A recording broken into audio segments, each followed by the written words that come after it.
Let's go ahead and move in to CrypticCorner. So we're going from exploration of life on Earth and study of life on Earth, Spinoza's Gaia.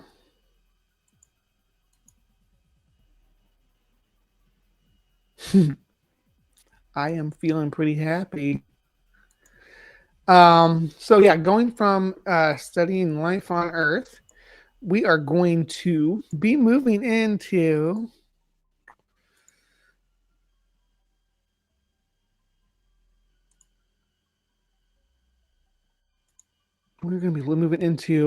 life on Mars. I want to introduce you guys to Art Alien TV. Uh, Mud Fossil University. How you find rocks and stuff.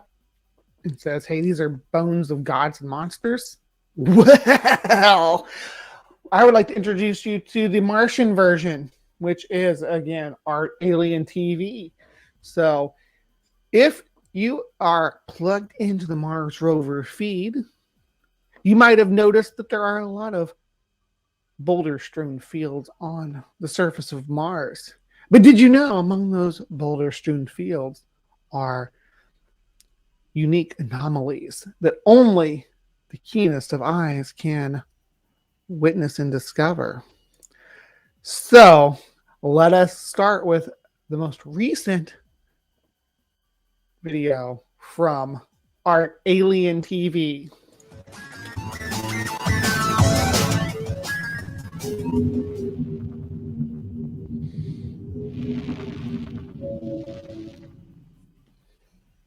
Okay, YouTubers, this is Joe from Art Alien TV. Oh, hold on. Did I do that? Going on here. Did I even do?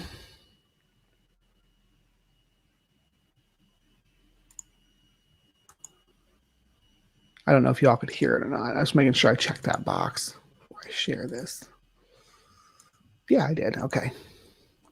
Continuing on. Sorry about the break. For all you space detectives out there. Now today, I'm going to be looking at some ChemCam images from the Curiosity rover that were taken quite recently. These are the round images that were taken by the ChemCam, which is normally taking photographs of close-up things on the ground like rocks and pebbles and strata. MarsNASA.gov is where he's at right now. Up, that's what I know. It's kind of blurry up here, but right into the background. NASA.gov. Sharp here, and we get some really nice, clear, high-quality images which haven't been downsized. I can't hardly hear him. I don't know. You let me know if it's too loud on your end. The Mastcam images are. Now, what we've got here is a ridge line. Now, some of this is a bit out of focus up here at the top.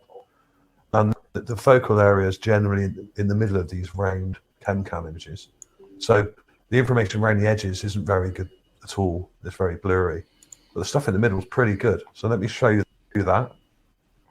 You can see Mount Sharp in the background there. This is a ridge in front of Mount Sharp, one of these big mounds, like I showed you on the previous image. And you've got all these kind of rocks here in the middle, which are kind of falling down this ridge line. Some of them are quite small. There's some quite large rocks here. It's kind of like almost like a cliff edge, really. I turned my camera off because I sneezed. Loose debris and weird stuff. And then I spotted this thing here. And I thought, just here, let's get it in the middle. I thought, that's weird. This looks like a head with an arm and something like a gun or something there, and a body.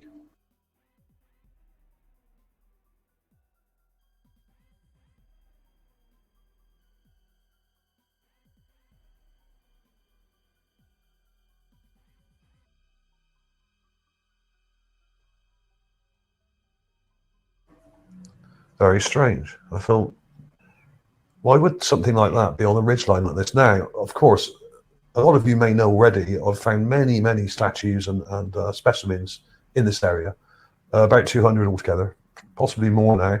So you've got to keep an open mind when it comes to these things.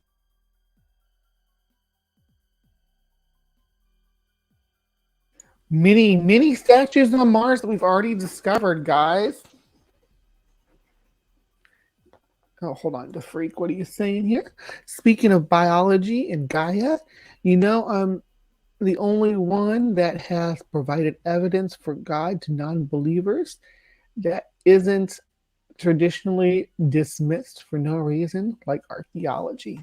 Well, congratulations to Freak. I think I had heard about that. Yes, that's going to be the name of the game today, Native Atheists. So buckle in. There's no get out of jail free card. Yep, alien art. Things, and bearing in mind that you have finds also like one here found by Lanny Gabor. This was a little mummified person with pins in A mummified person. This is the raw clip, and he does this. The raw clip on the left, and then enhancement on the right. He's going to give us basically this is a head, an arm, all that kind of stuff.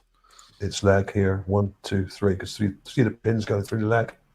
Deformed, broken leg here, arm sticking out, very strange, long, thin arm, holding something, or a thumb coming out and a finger or something. So I know this is less than a foot long, but it's between about 9 and 12 inches. So, and that's another recurring theme that we'll expect to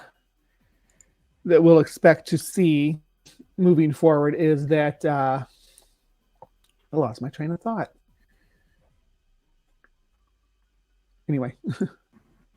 So when you have the things like this on the surface, mummified. Oh yeah, that they're all tiny. That he's taking little tiny things. G, should we roll Mars in the asteroid belt to make it bigger, more like Earth?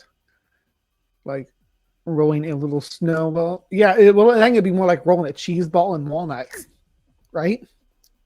Actually, that'd be a fun party theme if you had like a space themed party, is to make different planets rolled in. Yeah. Anyway, what a weird direction for me to take the conversation. I am so sorry. Yeah, it's because it's only 12 inches long. People which have been petrified and mummified. Then you've got to be open-minded about what other things you may find, because that basically means that this area was inhabited, as Mars was. I can't tell you whether it is now, but there's lots of petrified and interesting mummified remains like this here.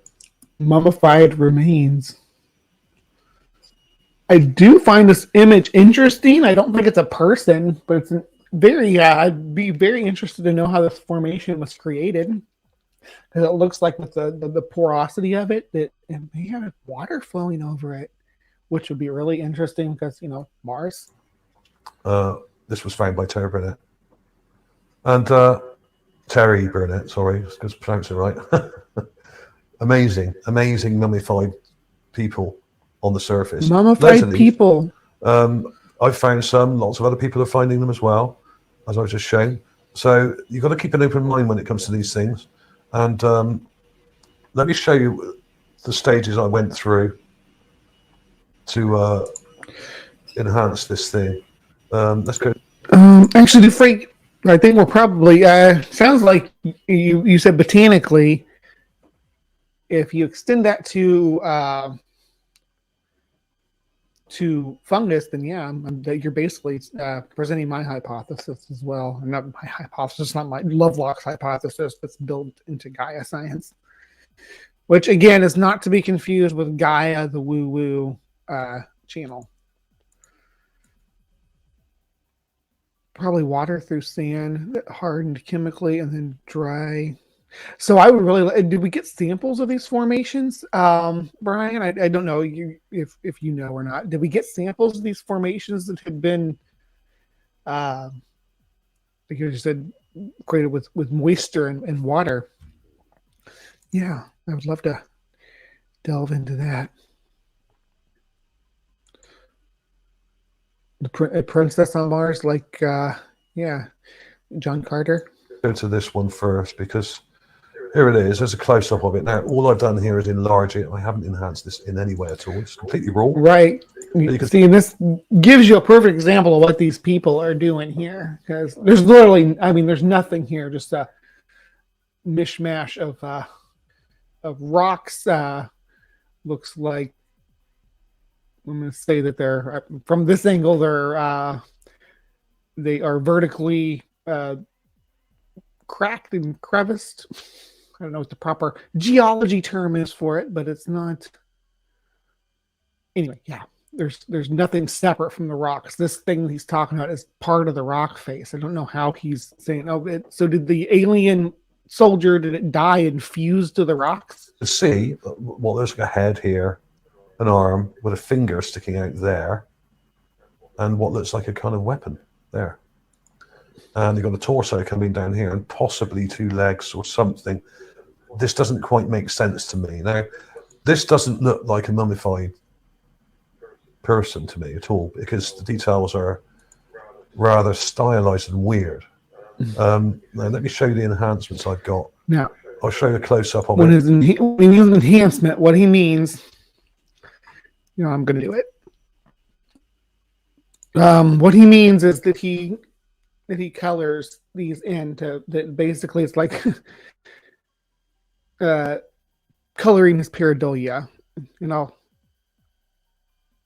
Give me a second, and I will show you a little bit more detail in just a second. But there you are. We're going to let him go on for a moment. Now, what I've done here is I've highlighted around it, selected around it, and then colorized it to make this part of it stand out against the grey background. Okay, just have a look at that for a minute. Look at these details: finger, hand, small thin arm, shoulder here, helmet, eyes, nose, mouth. What seems to be some kind of object, like a staff or a weapon of some sort. I don't really know what that is. To me, it looks a bit like a rifle. And then you have details in here. Yeah, like a rifle. So, this is kind of what he's doing here. Let me flip around what I'm sharing with you guys so you can kind of see what I mean when I say he's just painting in his pareidolia. So you can do this yourself. Look, I did it right here in my Inkscape. You just gotta listen to what he said different parts were and colored them in. And it's just like one of my coworkers does these rock painting parties, right? She brings in this big box of rocks, right? And we paint them as different stuff. Some of them are just round rocks. You paint them, whatever on it, paint a ladybug or what have you. But sometimes you'll get ones that are shaped uniquely. Sometimes they'll be shaped like a heart or a butterfly or an arrowhead or any number of things. The continent of South America, I've seen someone paint that up, that because they find a rock that's shaped like South America and paint the Amazon River and the Andes Mountains and the deserts and jungles and things like that on it. Ooh, cool, right? So but that does not mean that rock was a sculpture of South America. It does not mean that rock was a heart or a butterfly or even a ladybug just because you paint it that way, because you can color in sections of a rock wall to make a figure awkwardly holding a rifle. Does not mean that it's actually a figure awkwardly holding a rifle. You post your argument here. It can't be disproved. Improv has additional parts of little evidence, like your funky theory data to add to the pile. Eventually the pile can't be ignored. Yeah, don't put it in the chat though. Put it in the comment section down below. That way it's permanent and saved. I can even pin it for you if you want to. Anyway, so this is what our boy is doing here. Coloring in sections of the rock. So back to the show.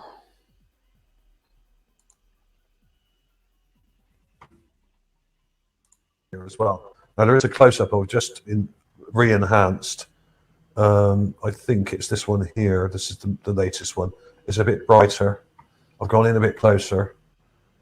Obviously enlarged it.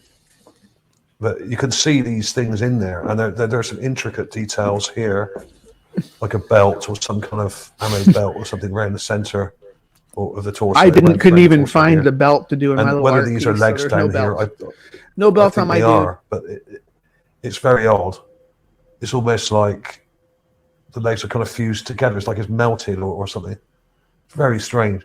I can't really work out exactly what's going on here. And we are really good at finding patterns and shapes in porous and textured surfaces that we can visually, our minds seek patterns. We are pattern-seeking primates, and I feel like half my show has turned into pareidolia anymore when I do Cryptic Corner. But I digress. These are statues, apparently, on Mars. Let me show you the raw clip where I got that from first. Now, you can see that, now I've shown you that, you can see what I'm talking about in the raw image. We've got this thing here, comes down to here. Now, I don't think it is actually joined to this bit here, as I just showed you. I think it probably only comes to here. So this looks like a sort of plasma rifle, or something like that. Plasma rifle. You can see in this raw image. It looks like a plasma rifle. What does a plasma rifle look like? What are we basing a plasma rifle on? Because it sounds like, that's not something that exists in reality in the world that we live in, unless I've been missed out on some military development and there are actual plasma rifles now. I mean, I guess a flamethrower will be a plasma rifle, but it'd have a big fuel tank with it because it's firing plasma out. But I don't think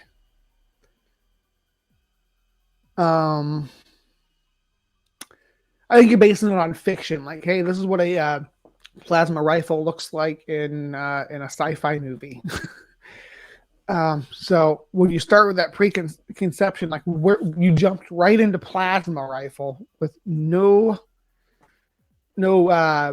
reason at all, other than, hey, this person's holding something large. It's not even a person. I mean, they're not even holding anything. But when you draw color in this figure, that this portion of the rock makes it look like your figure is holding this.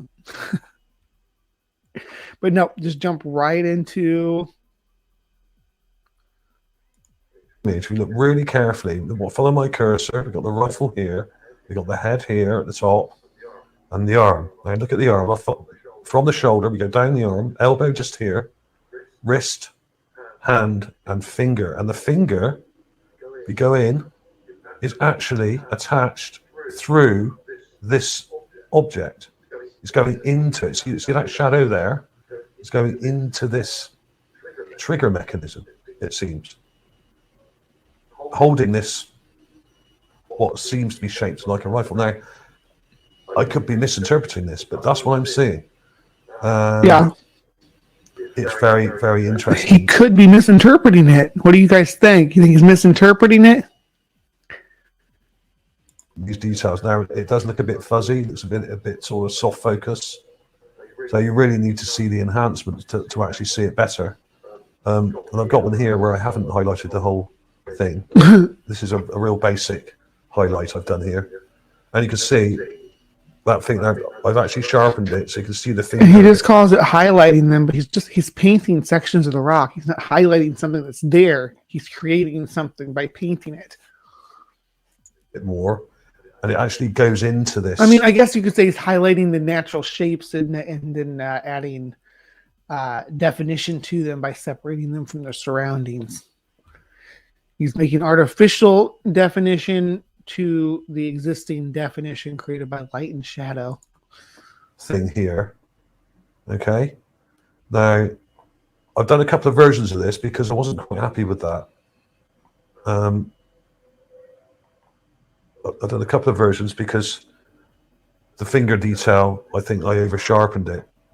In fact, if you look at the raw image, you can see the finger stops just there, right? Where my cursor is, there's the shadow that goes into that mechanism. Very interesting indeed. So I'm not really sure what to make of this, and there seems to It's rocks. It's just a bumpy rock face. be something down below it here, like a leg or something, or a boot or something. Who knows? But that may just be a rock the shape that I don't know. This may It not just maybe. It really is. actually come right down to here, but I couldn't really work out what was going on there. Let's look at the raw image again. Yeah, so you get all that texture to work with to try to find because something this to is a bit color larger, in. you can see more around it. Very strange. You can see that. You can see that finger just there, and the hand and the arm, and the shoulder there. And much like that little mummified person with the broken legs that I showed you a minute ago, this is tiny. I don't see any legs. Do you guys see legs on this? About a foot long. Thereabouts. This may be a bit bigger than that. This may be about 1.5 feet, possibly even 2 feet. I couldn't tell you exactly, but it's not that large. But we don't really have a scale reference for this. And when you look at the ridgeline, this is 1 to 2 feet, I would say. It's really hard to say exactly. But like a lot of these things on Mars, they're quite small. There he is. And you can even see that. Once you know it's there, you can see the gun shape there, or staff, or whatever it is. You can see that finger that's there, and the hand and the arm. Even in the raw image, I'm not adding these details. I'm only making them brighter for you. Making them brighter. Yeah, you are, but you are adding detail. So right now, this is a looks like just black and white. So duochromatic, right? So there's two defining colors that are working together to give us definition, shape, and form. And with that, we infer light hitting this at an angle to give it that definition. This, with the light hitting from a different angle, may look very different based on the structure and texture of the rocks. When you come in and you add a third, make it trichromatic, a third color to alter how that definition is perceived, you are creating it. You are creating that separate. You're separating this out through trichromatic coloration to create a third layer of the image that is separate from the rest. And technically, when you add that third color in, you open up a whole spectrum of because it's not just two colors overlap and suddenly you got 3 colors overlapping to give a whole new layer of definition and form. Yeah. Show on YouTube, because often when you upload videos to YouTube, they get sort of downgraded a bit and you lose a bit of definition. So you have to add contrast to these images to make them make the shadows kind of pop a bit. That's exactly right, Sandy. This is the same situation with seeing a rock formation and being like, hey, that looks like a gorilla's head, or that looks like a wolf howling at the moon, or something like that. It looks like a thumbs up. Doesn't mean that it's actually a giant's hand giving a thumbs up. It means that it's yeah. So that was it for that, really. I'll put clips of those in again at the end. I've got some smaller kind of enhancements here which may look a bit better, but yeah, there we are. You can see it. Well, at least that's less pretty well. But these are not new finds. Well, this one particularly is not. So at least put it in like that is not giving anyway. A false but I was reluctant to publish it because I get a lot of stick for pareidolia from people, and I've actually written this little thing. You are pareidolia. He's going to give a reason why he's not pareidolia here. You guys buckle in. Here. If there is no pareidolia, then the museums would be empty of artifacts and mummies, etc., as they would never have been spotted by anyone. Perhaps all archaeologists have pareidolia. That is not so. Archaeologists aren't working on pareidolia, though. They actually find things that are definitively man-made. Like, you want, again, the rock formation with the thumbs up. You're not going to find an archaeologist going after that rock formation saying, hey, that kind of looks like a hand making a thumbs up. That must have been made to look like a hand going thumbs up. Jenna is here and Maya. Hey, girls. Morning, morning. Glad you guys decided to show up. Having a little trouble getting going this morning. It's this rainy weather. I'm glad you guys are here, and Kira's here too. Good morning, peeps. Um, all right, yeah, he's going to go on about how archaeologists use pareidolia to find actual finds on Earth. They do not. They do not go out and decide whether a stone that looks like or a mountainside that looks like it has a face, if you look at it from the right angle, is actually a mountain. So they don't, again, like this goes back to like what me and Godless Engineer covered a few weeks back, where we talked about the guy who was saying that this mountain was a giant elephant. No, archaeologists aren't going out there and saying, yeah, that's, it looks like an elephant, it must be. And also this other thing I came up with there, CSDM, culture shock denial mechanism. These things are shaped like they are and not an illusion, for the most part at least. The pareidolia word is only used against Mars and Moon researchers and never Earth-based archaeologists. A culture shock. Wait, no, I use pareidolia. Absolutely. We've who have we covered, guys? We've talked about Bud Fossil University. We had that Stellium 777 guy just a couple weeks ago with the giant trees, and again we had the guy who another guy who was doing the elephant. Those were all on Earth, and they were all pareidolia.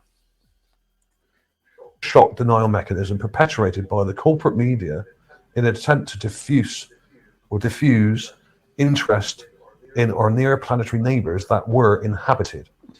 So whilst everyone is accusing each other, the moon is not a near planetary neighbor of the dreaded pareidolia, get your teeth in, I shall just carry on cataloguing all these fascinating Mars specimens, objects and art pieces and leave the skeptics behind whilst I break the matrix of BS from the media and scientific establishment who have been bullshitting us for decades about our near planets as well as cultures on Earth. So yeah, again, they're not targeting just people saying that this about Mars or the moon or Venus or what other heavenly bodies that you feel that had cultures that are being covered up on them, and that you're being accused of pareidolia. Very, very real phenomena that happens here on Earth as well, and we name things after our pareidolia. Like if something looks like a face, we'll call it a face, like the mountain face or whatever.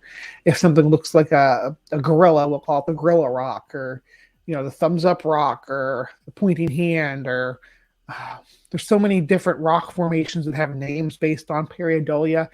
I don't even know where to begin. Okay.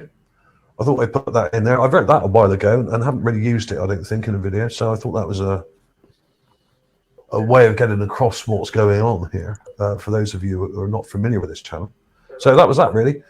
So, I mean, there's loads of these things. I could go on for hours about this. I'll show you a couple of things for those that are new to the channel that may not have seen some of these things. There's this thing here, which looks very much like a mobile phone or something similar, spotted by a mobile phone, guys. In 2018, very strange. But this actually may be a piece of art with that square does intrigue me though. It does seem to have buttons. The square section, that black square section, that does definitely intrigue me. Just, I mean, this is obviously he's blown it up and altered it, but in this alleged raw image, that I do find that interesting because. Yeah, it kind of contrasts with the surroundings. But I'm not going to make any kind of outrageous claims about it, or its origins, or what's causing it. Just that it does intrigue me. 1, 2, 3, 4 there. Very strange. And even in the raw image, that is not just a normal rock. Even if it's not a mobile phone, then or a piece of art that's broken, it could be part of a mosaic or something, a mosaic floor or wall that's been painted and broken off or something. Right.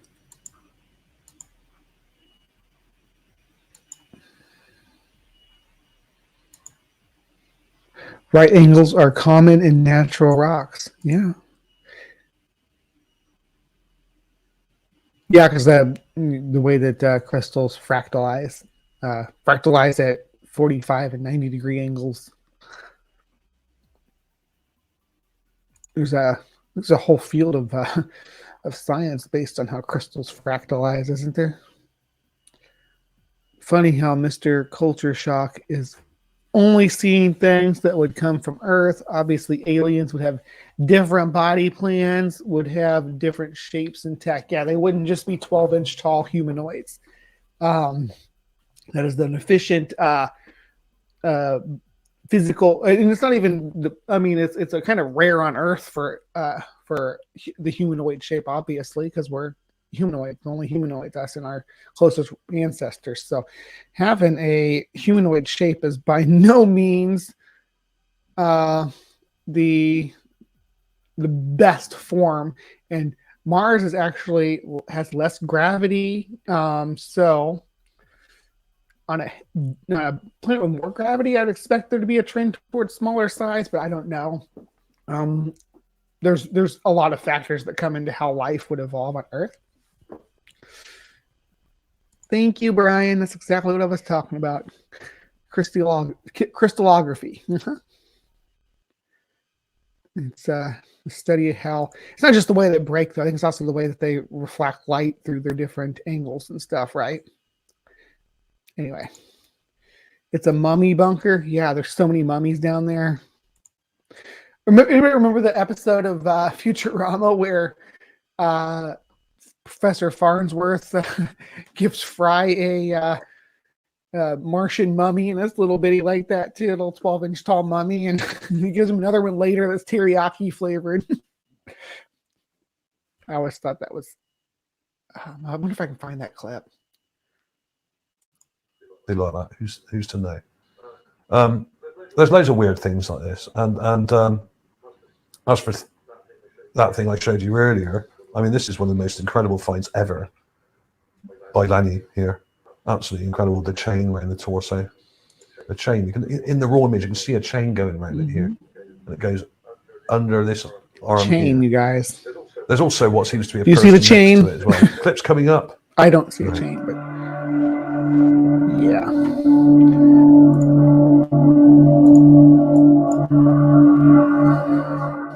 But he's gonna go through just a slide of this particular find.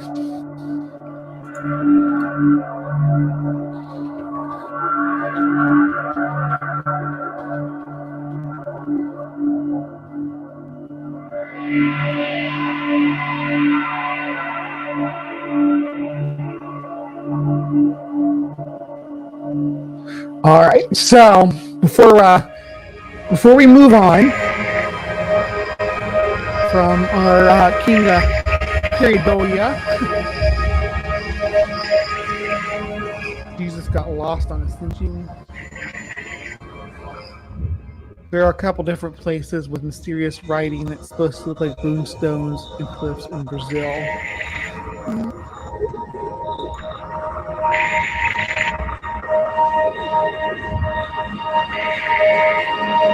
Right, he's painting them. Where's that come from? Did I open up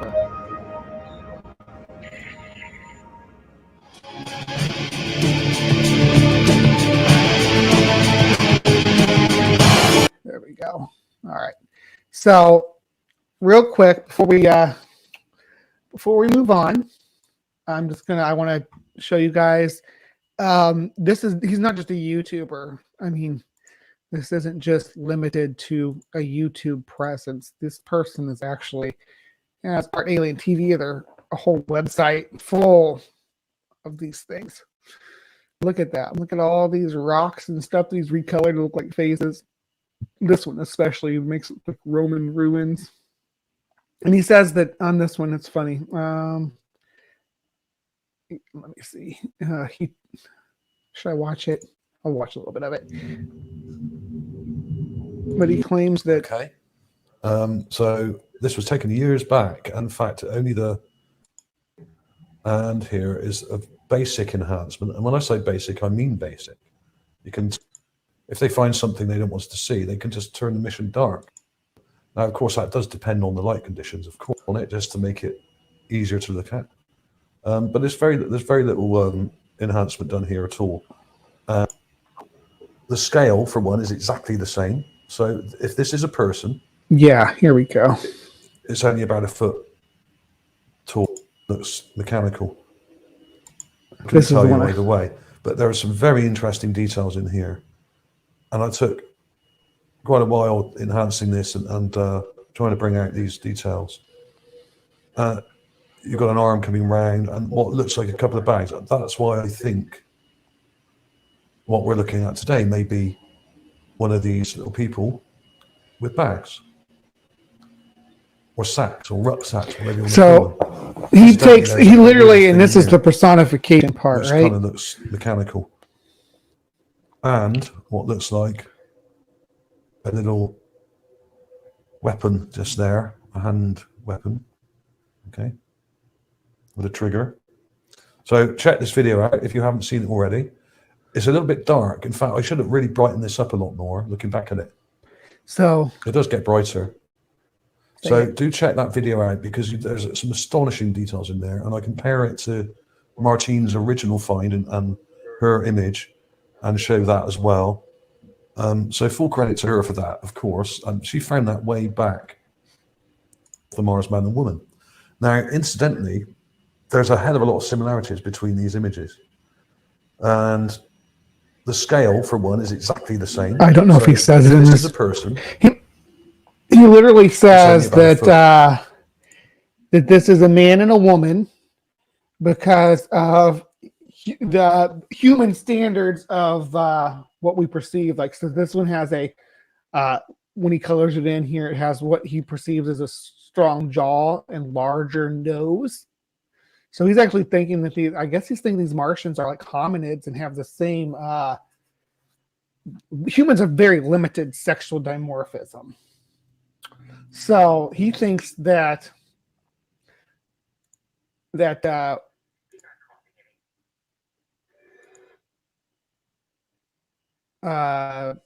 these organisms are going to follow the same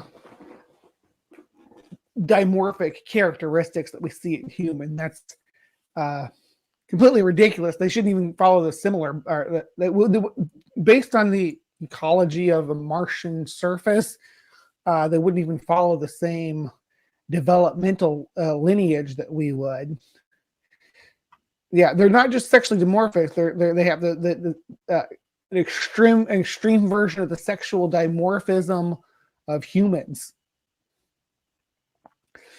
Anyway, I did find a clip about the Martian mummy thing, or about the Martian from Futurama. We're going to watch this clip real quick. It's like 23 seconds long. And I'll probably get a copyright strike for showing it. But I love Futurama. I don't care. Let's look at somebody recorded off their TV. I don't care. He's not causing any trouble. Now, if you don't mind, I'm rather busy. I seem to have mislaid my alien mummy. This sarcophagus should contain the remains of Emperor Nimbala, who ruled Zubin 5 over 29 million years ago. Hey, Professor! Great jerky! My God, this is an outrage! I was going to eat that mummy! Yeah, Martian mummies. Good stuff. All right, so that just about covers it for Cryptic Corner. If you're watching this on Friday, thank you for tuning in. Thank you for hanging out in the Hive. Hope I made it into the side chat. The other night I had one that accidentally premiered at midnight it was midnight on Friday. It's Cryptic Corner, but it was okay because I had a lost episode. I had to stick back in there anyway, so it kind of worked out to have that one off cycle, and it fell right into place, ironically, right? So we're up into episode 70s. I think this might be episode 75, 74, 75 on Cryptic Corner, but we are 75% on our way to 100 episodes of Cryptic Corner, which I think we will celebrate with a full Life in the Hive episode Cryptic Corner, maybe with some crypto friends too, if we get there or when we get there. So